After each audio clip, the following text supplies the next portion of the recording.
Bonjour à toutes et à tous. Le livre du jour, Kaltenbrunner, le successeur de Heydrich, livre écrit par Marie-Bénédicte Vincent, publié chez les excellentes éditions Perrin.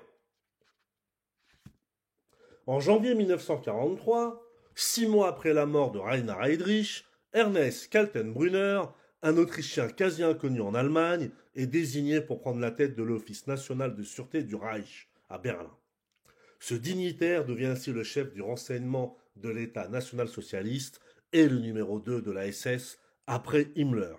D'emblée, trois questions importantes sont mises en avant. 1.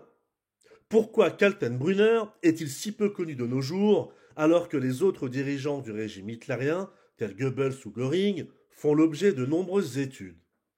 2. Comment sa carrière a-t-elle pu être à ce point négligée alors que ce haut fonctionnaire conduit la politique de terreur nazie entre 1943 et 1945, année qui voit le régime se radicaliser et ses politiques criminelles dans le Reich et l'Europe occupée s'intensifier? 3.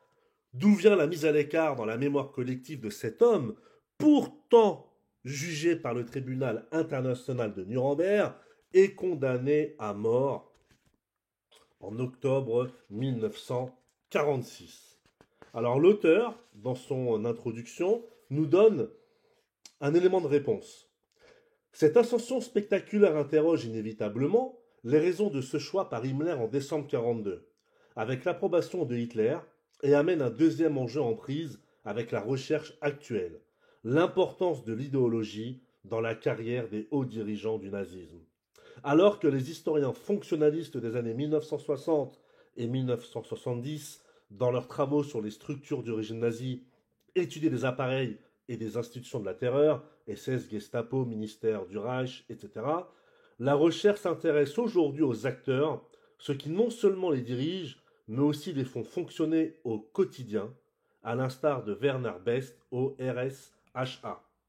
Tout en reconnaissant la multiplicité de leurs profils, elle insiste de plus en plus sur la part de l'idéologie et du fanatisme qui pousse ces individus à agir. Donc voilà, un élément de réponse qui peut expliquer pourquoi Kaltenbrunner, qui a occupé un rôle important dans l'organigramme de l'Allemagne nationale socialiste, est moins connu que ses devanciers, alors qu'il a eu des responsabilités écrasantes. Ce qui est intéressant en lisant cet ouvrage, qui s'appuie sur des sources de première main et qui exhume également des documents inédits, c'est que l'auteur retrace la trajectoire personnelle de celui qui a été surnommé le petit Himmler d'Autriche.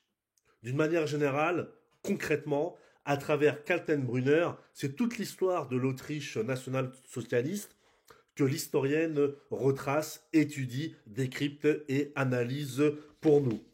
Il y a également des passages très intéressants sur le procès de Nuremberg et notamment, vous verrez la différence de- dans la façon, dans la manière dont va être traitée l'information selon les pays. Alors bien évidemment, hein, vous apprendrez également le rôle du gouvernement autrichien face à l'Anschluss. Est-ce qu'il y a eu collaboration? Est-ce qu'il y a eu de la résistance? Quel a été le poids réel du Parti national-socialiste en Autriche? Est-ce qu'il a été soutenu, encouragé, combattu? Quelles étaient les qualités de Kaltenbrunner?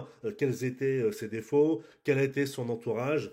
Toutes ces questions, tous ces thèmes sont abordés dans cette biographie qui est vraiment très instructive et très intéressante. On découvre jour après jour comment fonctionnait la mécanique nationale socialiste à travers l'une de ces figures les plus engagées et les plus convaincues par cette idéologie.